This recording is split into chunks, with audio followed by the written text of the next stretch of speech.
Hola, hoy os voy a contar lo que es la energía interna, que solemos llamar U. La energía interna aparece en el primer principio de la termodinámica de esta manera: la variación de energía interna es igual al calor menos el trabajo.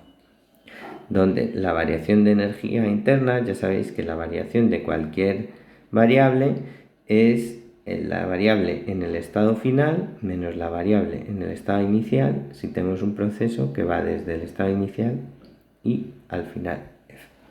Bueno, ¿y qué es esta energía interna?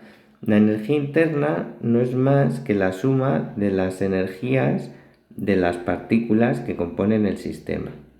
Toma, las energías 3, la partícula 4, etcétera, etcétera, hasta la partícula n, ¿vale? Tenemos un sistema de n partículas. 1, 2, 3, donde partículas, como siempre, pueden ser átomos, moléculas o lo que sea. Normalmente, para evitar escribir todo esto, escribimos la suma de las energías de la partícula I, y puede ser 1, 2, así hasta n. O también lo veréis escrito así: la suma desde I igual a 1 hasta n de las energías.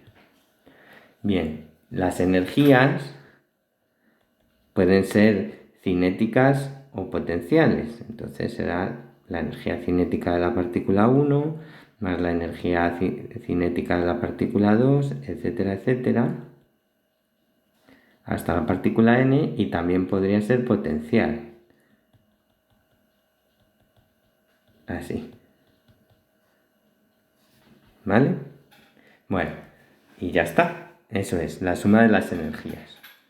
Bien, en algunos casos se puede calcular, y vamos a ver en estos sistemas en los que se puede calcular qué expresión tiene. En los sistemas fáciles que se puede calcular son los gases ideales.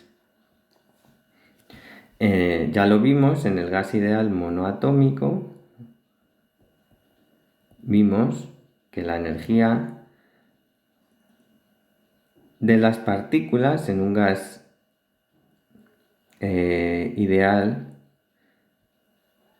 monoatómico las partículas solo tienen energía cinética, y entonces sería la suma de las energías cinéticas desde la partícula 1 hasta la n, o si queréis así, las energías cinéticas de todas las partículas, la suma.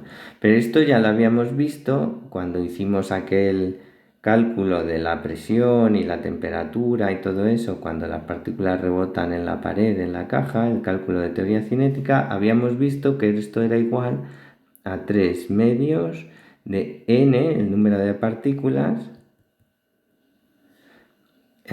por la constante de Boltzmann por la temperatura, ¿vale? Este es el resultado que ya sabíamos. Otra manera de escribirlo es lo mismo, recordando que n, el número de partículas, por la constante de Boltzmann, si yo multiplico y divido por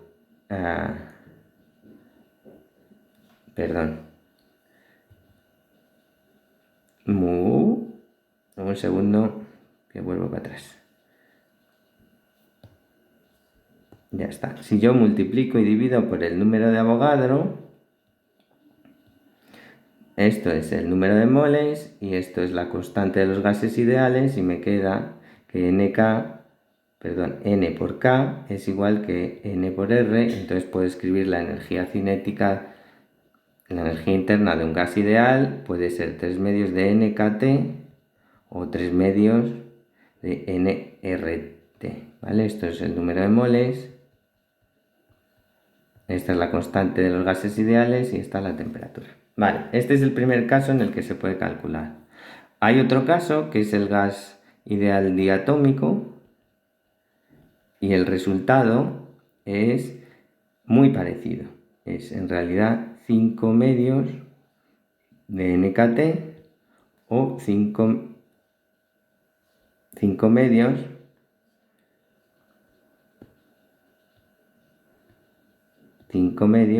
de nRT.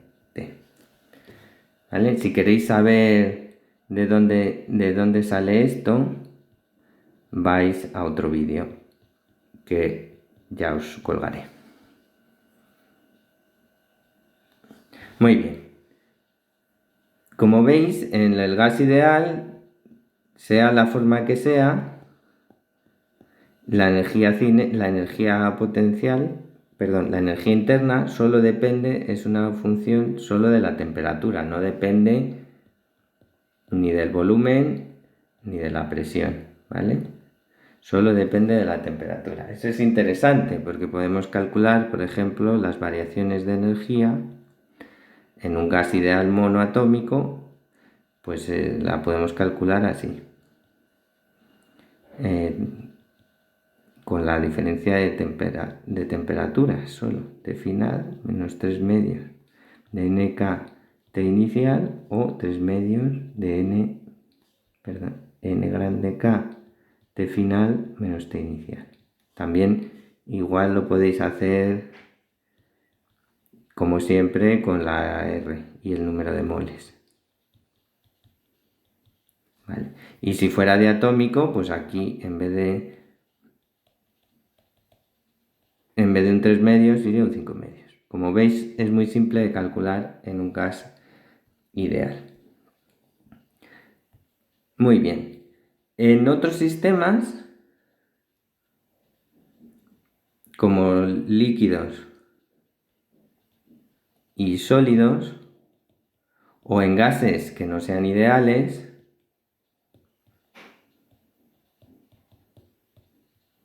calcular la U explícitamente es muy difícil.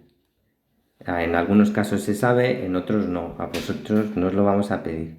Pero el hecho de que exista,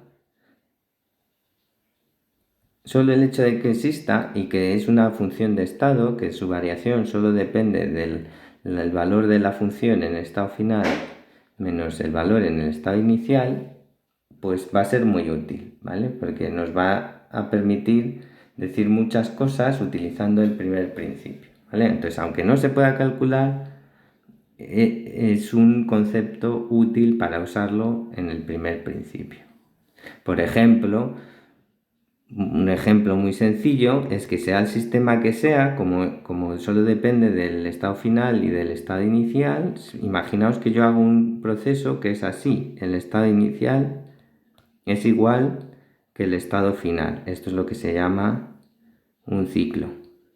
Bueno, pues la variación de energía cinética interna en un ciclo será U del estado final menos U del estado inicial, pero como el estado final y el inicial son iguales, pues tengo que U de I menos U de I y esto es 0.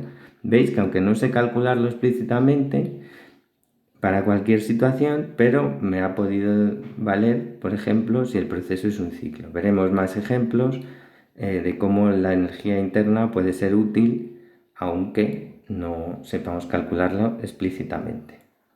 Y en otras situaciones sí podemos calcularlo.